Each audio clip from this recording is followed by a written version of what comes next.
ಅಂಜನ ಭವಿಷ್ಯ ಚಾನಲ್ನ ಸಬ್ಸ್ಕ್ರೈಬ್ ಮಾಡಿ, ಪಕ್ಕದಲ್ಲಿರೋ ಬೆಲ್ ಬಟನ್ ಅನ್ನು ಒತ್ತಿ.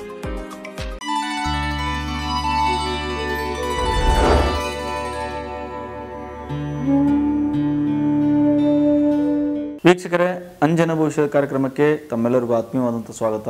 ನಾನು ನಿಮ್ಮ ಬಸವರಾಜ್ IIT. ವೀಕ್ಷಕರೇ, ಇವತ್ತಿನ ಈ ವಿಡಿಯೋದಲ್ಲಿ ನಾನು ಮೀನರಾಶಿಯವರಿಗೆ ಮಾಟ ಪ್ರಯೋಗ ಆಗುತ್ತಾ, ಯಾವ ಸಂದರ್ಭದಲ್ಲಿ ಮಾಟ ಪ್ರಯೋಗ ಆಗುತ್ತೆ, ಯಾವ ರೀತಿಯಾಗಿರ್ತಕ್ಕಂಥ ಪರಿಹಾರಗಳನ್ನು ಮಾಡ್ಕೋಬೇಕಾಗುತ್ತೆ, ಇದು ಸಂಬಂಧಪಟ್ಟಂಗೆ ಒಂದಿಷ್ಟು ಮಾಹಿತಿಗಳನ್ನು ಈ ವಿಡಿಯೋದಲ್ಲಿ ಕೂಡ ಇದ್ದೇನೆ. ಅದಕ್ಕಿಂತ ಮೊದಲು ನಮ್ಮ ಅಂಜನ ಭವಿಷ್ಯ ಚಾನಲ್ ತಾವು ಹೊಸಬರಾಗಿದ್ದೀರಾ ಅಥವಾ ಸಬ್ಸ್ಕ್ರೈಬ್ ಮಾಡಿ ಮಾಡ್ತಾರೆ, ಕೆಳಗಿರತಕ್ಕಂಥ ಸಬ್ಸ್ಕ್ರೈಬ್ ಬಟನ್ ಪ್ರೆಸ್ ಮಾಡಿ, ಪಕ್ಕದಲ್ಲಿರ್ತಕ್ಕಂಥ ಗಂಟೆ ಚಿತ್ರ ನೋಡ್ತಿ ಇದೇ ರೀತಿಯಾಗಿರ್ತಕ್ಕಂಥ ವಿಡಿಯೋಗಳನ್ನು ನೋಡ್ತಾ ಇರಿ. ಮೀನರಾಶಿ ಅಧಿಪತಿಯಾಗಿರ್ತಕ್ಕಂಥ ಗ್ರಹ ಯಾವುದು ಅಂದರೆ ಗುರುಗ್ರಹ. ಗುರುಗ್ರಹ ವೀಕ್ ಆಗಿರ್ತಕ್ಕಂಥ ಗ್ರಹ, ಸ್ಟ್ರಾಂಗ್ ಗ್ರಹನ ಅಂತಂದರೆ ಗುರುಗ್ರಹ ಸ್ಟ್ರಾಂಗ್ ಆಗಿರ್ತಕ್ಕಂಥ ಗ್ರಹನೇ ಅಂತ ಹೇಳ್ತೀವಿ. ಯಾಕಂದರೆ ಗುರು ನವಗ್ರಹಗಳಲ್ಲಿ ಅತಿ ಶ್ರೇಷ್ಠವಾಗಿರ್ತಕ್ಕಂಥ ಗ್ರಹ, ಪಾಪಗಳನ್ನು ಕಳಿತಕ್ಕಂಥ ಗ್ರಹ, ಅದೇ ರೀತಿಯಾಗಿ ತನ್ನ ದೃಷ್ಟಿಯಿಂದ ಎಲ್ಲ ರೀತಿಯ ಸಮಸ್ಯೆಗಳಿಗೆ ಪರಿಹಾರ ಕೊಡ್ತಕ್ಕಂಥ ಗ್ರಹ ಅಂತ ಹೇಳ್ತೀವಿ. ಕೀರ್ತಿಯನ್ನು ಕೊಡ್ತಕ್ಕಂಥದ್ದು, ಪಾಂಡಿತ್ಯವನ್ನು ಕೊಡ್ತಕ್ಕಂಥದ್ದು, ಸಂತಾನ ಬಗ್ಗೆ ಕೊಡ್ತಕ್ಕಂಥದ್ದು, ಹಣಕಾಸು ಸಂಪಟ್ಟಂಗೆ ಅನುಕೂಲ ಮಾಡಿಕೊಡ್ತಕ್ಕಂಥ ಗ್ರಹ ಅಂತಲೂ ಹೇಳ್ತೀವಿ. ಆದ್ದರಿಂದ ಸಾಮಾನ್ಯವಾಗಿ ಮೀನರಾಶಿಯವರಿಗೆ ಅಷ್ಟು ಸುಲಭವಾಗಿ ಮಾಂತ್ರಿಕ ಸಮಸ್ಯೆ ಎಫೆಕ್ಟ್ ಆಗಲ್ಲ. ಆದರೆ ಕೆಲವೊಂದು ಸಂದರ್ಭದಲ್ಲಿ ಮಾಂತ್ರಿಕ ಸಮಸ್ಯೆ ಮಾಡಿದಾಗ ಎಫೆಕ್ಟ್ ಆಗುವಂಥ ಸಾಧ್ಯ ಇರುತ್ತೆ. ಯಾವ ಸಂದರ್ಭ ಅಂದರೆ ಗುರು ವೀಕ್ ಆಗಿದ್ದಂಥ ಸಂದರ್ಭದಲ್ಲಿ. ಹಾಗಾದರೆ ಗುರು ಯಾವ ಸಂದರ್ಭದಲ್ಲಿ ವೀಕ್ ಆಗ್ತಾನೆ ಅಂದರೆ ಮಕರ ರಾಶಿಯಲ್ಲಿ ಗುರು ನೀಚನಾಗ್ತಾನೆ. ಗುರು ಮಕರ ರಾಶಿಯಲ್ಲಿ ಬಂದು ಸೇರಿಕೊಂಡ್ರೆ ಮಾಂತ್ರಿಕ ಸಮಸ್ಯೆ ಪ್ರಭಾವ ಆಗುವಂಥ ಸಾಧ್ಯತೆಗಳು ಇರುತ್ತೆ. ಅದೇ ರೀತಿಯಾಗಿ ಗುರುವಿಗೆ ಅಶುಭ ಗ್ರಹಗಳ ದೃಷ್ಟಿ ಇದ್ದಾಗ, ರಾಹುವಿನ ದೃಷ್ಟಿ, ಕೇತುವಿನ ದೃಷ್ಟಿ ಇದ್ದಂಥ ಸಂದರ್ಭದಲ್ಲಿ, ಶನಿಯ ಗ್ರಹಗಳ ದೃಷ್ಟಿ ಇದ್ದಂಥ ಸಂದರ್ಭದಲ್ಲಿ ಮಾಂತ್ರಿಕ ಸಮಸ್ಯೆ ಆಗೋ ಸಾಧ್ಯತೆಗಳು ಇರುತ್ತೆ. ಶತ್ರು ಗ್ರಹಗಳ ದೃಷ್ಟಿ ಇದ್ದಾಗಲೂ ಸಹ ಮಾಂತ್ರಿಕ ಸಮಸ್ಯೆ ಆಗೋ ಸಾಧ್ಯತೆ ಇರುತ್ತೆ. ಅಂದರೆ ಶುಕ್ರ ಗ್ರಹದ ದೃಷ್ಟಿ, ಅದೇ ರೀತಿಯಾಗಿ ಬುಧ ಗ್ರಹದ ದೃಷ್ಟಿ ಇದ್ದಾಗಲೂ ಸಹ ಗುರುವಿಗೆ ಮಾಂತ್ರಿಕ ಸಮಸ್ಯೆ ಆಗುವಂಥ ಸಾಧ್ಯತೆಗಳು ಇರುತ್ತೆ. ಹಾಗೆ ಬುಧನ ಜೊತೆಗೆ ಅಥವಾ ಶುಕ್ರನ ಜೊತೆಗೆ ಗುರು ಬಂದು ಸೇರ್ಕೊಂಡಾಗಲೂ ಸಹ ಮಾಂತ್ರಿಕ ಸಮಸ್ಯೆ ಮಾಡ್ಸೋಕ್ಕೆ ಯಾರಾದರೂ ಪ್ರಯತ್ನ ಪಟ್ಟರೆ, ರಾಹುವಿನ ಜೊತೆಗೆ ಕೇತುವಿನ ಜೊತೆಗೆ ಗುರು ಗ್ರಹ ಬಂದು ಸೇರಿಕೊಂಡ್ರು ಸಹ ಮಾಂತ್ರಿಕ ಸಮಸ್ಯೆ ಆಗುವಂಥ ಸಾಧ್ಯತೆಗಳು ಹೆಚ್ಚಾಗಿರುತ್ತೆ.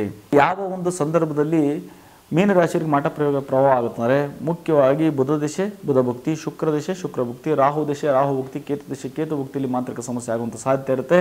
ಹಾಗೆ ಸಾಡೆ ಸಾತಿ ನಡೆಯುವಂಥ ಸಂದರ್ಭ ಸಹ ಮಾಂತ್ರಿಕ ಸಮಸ್ಯೆ ಪ್ರಭಾವ ಆಗುವಂಥ ಸಾಧ್ಯತೆ ಇರುತ್ತೆ. ಹಾಗಾದರೆ ಯಾವ ರೀತಿಯಾಗಿರ್ತಕ್ಕಂಥ ಪ್ರಭಾವ ಮೀನರಾಶಿಯವರಿಗೆ ಮಾಟ ಪ್ರಯೋಗ ಆದಾಗ ಆಗುತ್ತಂತಂದರೆ ಮುಖ್ಯವಾಗಿ ಹಣಕಾಸಿನ ಸಮಸ್ಯೆಗಳು ಅತಿ ಹೆಚ್ಚು ಬಾಧಿಸ್ತಕ್ಕಂಥದ್ದು, ಮಾಡತಕ್ಕಂಥ ವ್ಯವಹಾರದಲ್ಲಿ ಸಮಸ್ಯೆಗಳಾಗ್ತಕ್ಕಂಥದ್ದು, ಉದ್ಯೋಗದಲ್ಲಿ ಹಣಕಾಸಿನ ವಿಚಾರದಲ್ಲಿ ಸಮಸ್ಯೆಗಳಾಗುವಂಥ ಸಾಧ್ಯತೆಗಳು ಹೆಚ್ಚಾಗಿರುತ್ತೆ. ಸಾಲ ಕೊಟ್ಟರೆ ನಿಮ್ಗೆ ವಾಪಸ್ಸು ಬೇಗ ಬರಲ್ಲ, ಅಥವಾ ನೀವು ಸಾಲ ತೊಗೊಂಡು ವಾಪಸ್ ಬೇಗ ಕಟ್ಟಕ್ಕೆ ಆಗದಿರೋಂಥ ಸನ್ನಿವೇಶಗಳು ಬಂದುಬಿಡ್ತವೆ.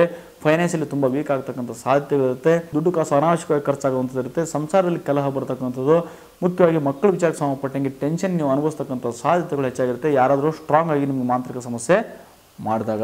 ಮೀನರಾಶಿಯವರಿಗೆ ಮಾಟ ಪ್ರಯೋಗ ಆದಾಗ ಯಾವ ರೀತಿಯಾಗಿರ್ತಕ್ಕಂಥ ಪರಿಹಾರಗಳು ಮಾಡ್ಕೋಬೇಕಾಗುತ್ತೆ ಅಂದರೆ ಮುಖ್ಯವಾಗಿ ನೀವು ಗುರುವಿನ ಆರಾಧನೆಯನ್ನು ಮಾಡಬೇಕಾಗುತ್ತೆ. ಗುರುವಿನ ಆರಾಧನೆ ಅಂದರೆ ಗುರುಸ್ಥಾನದಲ್ಲಿರ್ತಕ್ಕಂಥ ದೇವತೆಗಳ ಆರಾಧನೆಯನ್ನು ಮಾಡಬೇಕಾಗುತ್ತೆ. ಗುರುವಾರ ರಾಘವೇಂದ್ರ ಸ್ವಾಮಿ ದೇವಸ್ಥಾನಕ್ಕೆ ಅಥವಾ ದತ್ತಾತ್ರೇಯ ಸ್ವಾಮಿ ದೇವಸ್ಥಾನಕ್ಕೆ ಹೋಗುವಂಥದ್ದು, ಅಥವಾ ಶಿವನ ದೇವಸ್ಥಾನಕ್ಕೆ ಹೋಗುವಂಥದ್ದು, ಶ್ರೀರಾಮನ ದೇವಸ್ಥಾನಕ್ಕೆ ಹೋಗುವಂಥದ್ದು ನೀವು ಮಾಡ್ಬೋದು. ಶುಕ್ರವಾರ ಅಥವಾ ಬುಧವಾರ ದಿನ ವೆಂಕಟೇಶ್ವರ ಸ್ವಾಮಿ ಆರಾಧನೆಯನ್ನು ಮಾಡ್ತಕ್ಕಂಥದ್ದನ್ನ ಮಾಡಬೇಕಾಗುತ್ತೆ. ಶುಕ್ರವಾರ ವೆಂಕಟೇಶ್ವರ ಸ್ವಾಮಿ ದೇವಸ್ಥಾನಕ್ಕೆ ಹೋಗುವಂಥದ್ದು ಮಾಡಬೇಕಾಗುತ್ತೆ. ಅದೇ ರೀತಿಯಾಗಿ ವಿಷ್ಣು ಸಹಸ್ರನಾಮ ಹೇಳೋದ್ರ ಮೂಲಕ ಮಾಂತ್ರಿಕ ಸಮಸ್ಯೆಯಿಂದ ಒಂದಿಷ್ಟು ಹೊರಗಡೆ ಬರ್ತಕ್ಕಂಥ ಪ್ರಯತ್ನವನ್ನು ಮಾಡಬಹುದು. ಅತಿ ಮುಖ್ಯವಾಗಿ ಅಷ್ಟ ದಿಗ್ಬಂಧನವನ್ನು ಮಾಡಿಸ್ಕೋಬೇಕಾಗತ್ತೆ. ಮಾಂತ್ರಿಕ ಸಮಸ್ಯೆ ಯಾರೇ ಮಾಡಿದ್ರು ನಿವಾರಣೆ ಆಗಲಿ, ಮುಂದೆ ಯಾರೇ ಮಾಡ್ಸೋಕೆ ಪ್ರಯತ್ನ ಪಟ್ಟರು ಎಫೆಕ್ಟ್ ಆಗಬಾರ್ದು ಅನ್ನೋಕ್ಕೋಸ್ಕರ ನಾವು ಮಾಡ್ತಕ್ಕಂಥ ಅಷ್ಟ ದಿಗ್ಬಂಧನವನ್ನು, ಅಮಾವಾಸ್ಯೆ ಹುಣ್ಣಿಮೆ ಗ್ರಹಣ ಸಂದರ್ಭ ಮಾಡ್ತಕ್ಕಂಥ ಈ ಅಷ್ಟ ದಿಗ್ಬಂಧನ ನೀವು ಮಾಡಿಸ್ಕೋಬೇಕಾಗುತ್ತೆ. ದೇವಸ್ಥಾನದ ಅರ್ಚಕರು ತುಂಬ ಜನ ಜ್ಯೋತಿಷಿಗಳು ನಮ್ಮ ಕಡೆ ಅಷ್ಟ ದಿಗ್ಬಂಧನ ಮಾಡಿಸ್ಕೊಂಡು ಹೋಗುವಂಥದ್ದನ್ನು ಮಾಡ್ತಾ ಇರ್ತಾರೆ. ಅಷ್ಟ ದಿಗ್ಬಂಧನ ಮಾಂತ್ರಿಕ ಸಿದ್ಧಿ ಪಡೆದವರೇ ಮಾಡಬೇಕಾಗುತ್ತೆ ಹೊರತು ಎಲ್ರಿಗೂ ಅಷ್ಟು ಸುಲಭವಾಗಿ ಮಾಡೋಕ್ಕೆ ಬರಲ್ಲ. ಆದ್ದರಿಂದ ಅಮಾವಾಸ್ಯೆ ಹುಣ್ಣಿಮೆ ಗ್ರಹಣ ಸಂದರ್ಭ ಮಾಡ್ತಕ್ಕಂಥ ಈ ಅಷ್ಟ ದಿಗ್ಬಂಧನ ತುಂಬ ಪವರ್ಫುಲ್ ಆಗಿರ್ತವೆ. ಅನುಕೂಲ ಇದ್ದರೆ ನೀವು ಅಷ್ಟ ದಿಗ್ಬಂಧನ ಮಾಡಿಸ್ಕೊಳ್ತಕ್ಕಂಥ ಕಾರ್ಯವನ್ನು ಮಾಡ್ಬೋದು. ಹೊಸದಾಗಿ ಮನೆ ಕಟ್ತಕ್ಕಂಥವ್ರು, ಹೊಸದಾಗಿ ಅಂಗಡಿ ಕಟ್ತಕ್ಕಂಥವ್ರು ಅಷ್ಟ ದಿಗ್ಬಂಧನ ಪಾಯದಲ್ಲೇ ಹಾಕಿಬಿಟ್ರೆ ಯಾರೇ ಮಾಟ ಪ್ರಯೋಗ ಮಾಡಿದ್ದು ನಿವಾರಣೆ ಆಗುತ್ತೆ. ಮುಂದೆ ಯಾರು ಮಾಟ ಪ್ರಯೋಗ ಮಾಡಿಸೋಕೆ ಪ್ರಯತ್ನ ಪಟ್ಟರೆ ರಿವರ್ಸ್ ಅವರಿಗೆ ಆಗುತ್ತೆ. ನಿಮ್ಗೆ ಯಾವುದೇ ರೀತಿಯಾಗಿ ಎಫೆಕ್ಟ್ ಆಗಂಗದು ಕಾಯ್ತಾ ಇರುತ್ತೆ ಮಾಂತ್ರಿಕವಾಗಿ. ಆದ್ದರಿಂದ ಅಷ್ಟ ದಿಗ್ಬಂಧನ ಬೇಕಾದರೆ ಮೊದಲೇ ಬುಕಿಂಗ್ ಮಾಡ್ಕೊಳ್ತಕ್ಕಂಥದ್ದನ್ನ ಮಾಡಿ. ವೀಕ್ಷಕರೇ, ಇಷ್ಟೊತ್ತು ಮೀನರಾಶಿಯವರಿಗೆ ಮಾಟ ಪ್ರಯೋಗದ ಪ್ರಭಾವ ಆಗುತ್ತಾ, ಯಾವ ಸಂದರ್ಭದಲ್ಲಿ ಆಗುತ್ತೆ, ಯಾವ ರೀತಿಯಾಗಿರ್ತಕ್ಕಂಥ ಪ್ರಭಾವ ಬೀರುತ್ತೆ, ಅದೇ ರೀತಿಯಾಗಿ ಯಾವ ರೀತಿಯಾಗಿರ್ತಕ್ಕಂಥ ಪರಿಹಾರಗಳನ್ನು ಮೀನರಾಶಿಯವರು ಮಾಟ ಪ್ರಯೋಗ ಆದಾಗ ಮಾಡಬೇಕಾಗುತ್ತೆ. ಈಗ ಸಂಬಂಧಪಟ್ಟ ಒಂದಿಷ್ಟು ಮಾಹಿತಿಗಳನ್ನು ಕೊಟ್ಟಿನಿ. ಇದೆಲ್ಲ ಗಮನ ಇಟ್ಟು ಫಾಲೋ ಮಾಡೋದನ್ನು ಮಾಡಿ. ಕೆಲವೊಂದು ಸಂದರ್ಭದಲ್ಲಿ ನಿಮ್ಮನ್ನು ಕಂಡ್ರೆ ಆಗದೆ ಇರತಕ್ಕಂಥವ್ರು, ನಿಮ್ಮನ್ನು ಕಂಡ್ರೆ ಹೊಟ್ಟೆ ಕಿಚ್ಚು ಪಡ್ತಕ್ಕಂಥವ್ರು, ನಿಮ್ಮನ್ನು ಕಂಡ್ರೆ ಅಸೂಯೆ ಪಡ್ತಕ್ಕಂಥವ್ರು, ದ್ವೇಷ ಮಾಡ್ತಕ್ಕಂಥವ್ರು ಯಾರಾದರೂ ಇದ್ದರೆ ಅವರು ಏನಾದರೂ ಮಾಂತ್ರಿಕ ಸಮಸ್ಯೆ ಮಾಡಿದರೆ ಕೆಲವೊಂದು ಸಂದರ್ಭದಲ್ಲಿ ಎಫೆಕ್ಟ್ ಆಗುವಂಥ ಸಾಧ್ಯತೆಗಳು ಹೆಚ್ಚಾಗಿರುತ್ತೆ. ಅಂಥ ಸಂದರ್ಭದಲ್ಲಿ ನಾವು ಅಂಜನವನ್ನು ಹಾಕಿ ನೋಡಬೇಕಾಗುತ್ತೆ. ಅಂಜನ ಬಿಟ್ಟರೆ ಬೇರೆ ಯಾವುದೇ ರೂಪದಲ್ಲಿ ನಿಮಗೆ ಮಾಟ ಪ್ರಯೋಗ ಎಫೆಕ್ಟ್ ಆಗಿದ್ದು ಗೊತ್ತು ಆಗಲ್ಲ.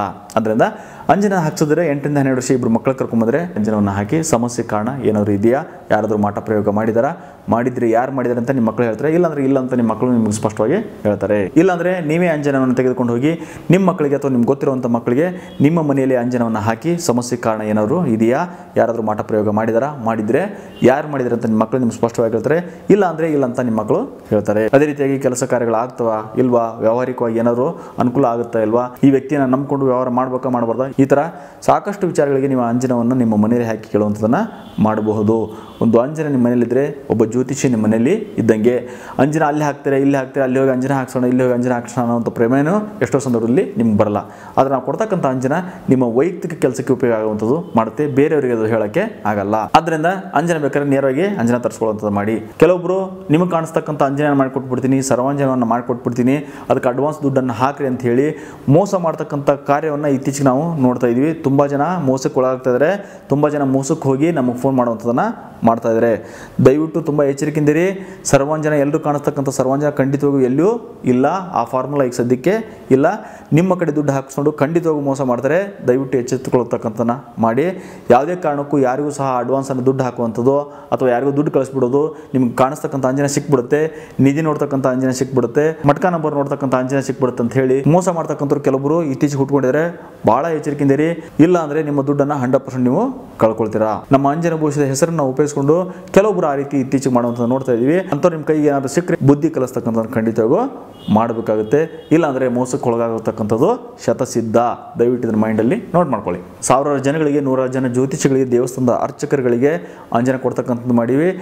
ಗುರುವಿನಿಂದ ಬಂದಿರತಕ್ಕಂಥ ಈ ವಿದ್ಯೆಯಿಂದ ಅಂಜನವನ್ನು ತಯಾರು ಮಾಡ್ತಾ ಇದ್ದೀವಿ. ನಾವು ಕೊಡ್ತಕ್ಕಂಥ ಅಂಜನ, ನಾವು ಮಾಡ್ತಕ್ಕಂಥ ಅಂಜನ ಸುತ್ತಮುತ್ತಲು ರಾಜ್ಯದಲ್ಲೇ ನಿಮಗೆ ಎಲ್ಲಿಯೂ ಅಷ್ಟು ಸುಲಭವಾಗಿ ಯಾರು ಸಿಗಲ್ಲ.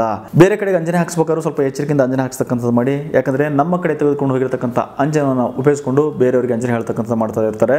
ಅಂಥ ಸಂದರ್ಭದಲ್ಲಿ ಕೇಳೋರಿಗೂ ಮತ್ತು ಹೇಳೋರಿಗೂ ಇಬ್ಬರಿಗೂ ಸಮಸ್ಯೆ ಆಗುವಂಥ ಸಾಧ್ಯತೆಗಳೇ ಹೆಚ್ಚಾಗಿರುತ್ತೆ. ಯಾಕಂದರೆ ನಾವು ಕೊಡ್ತಕ್ಕಂಥ ಅಂಜನ ವೈಯಕ್ತಿಕವಾಗಿರ್ತಕ್ಕಂಥ ಅಂಜನ ಇರುತ್ತೆ.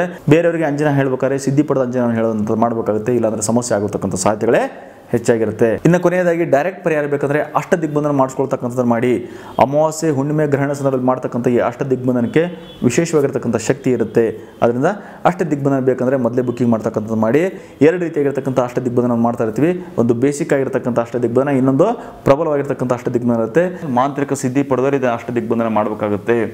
ಅಷ್ಟ ದಿಗ್ಬಂಧನದಿಂದ ಹಿಂದೆ ಯಾರೇ ಮಾಟ ಪ್ರಯೋಗ ಮಾಡಿದ್ರು ನಿವಾರಣೆ ಆಗುತ್ತೆ. ಮುಂದೆ ಯಾರಾದರೂ ಮಾಟ ಪ್ರಯೋಗ ಮಾಡ್ಸಕ್ಕೆ ಬಂದರೂ ನಿಮಗೆ ಎಫೆಕ್ಟ್ ಆಗಲ್ಲ, ರಿವರ್ಸ್ ಅವರಿಗೆ ಎಫೆಕ್ಟ್ ಆಗುವಂಥ ಸಾಧ್ಯತೆಗಳು, ಯಾರು ಮಾಟ ಪ್ರಯೋಗ ಮಾಡ್ತಿರ್ತಾರೆ ಅವ್ರಿಗೆ ಆಗುವಂಥ ಸಾಧ್ಯತೆಗಳೇ ಹೆಚ್ಚಾಗಿರುತ್ತೆ.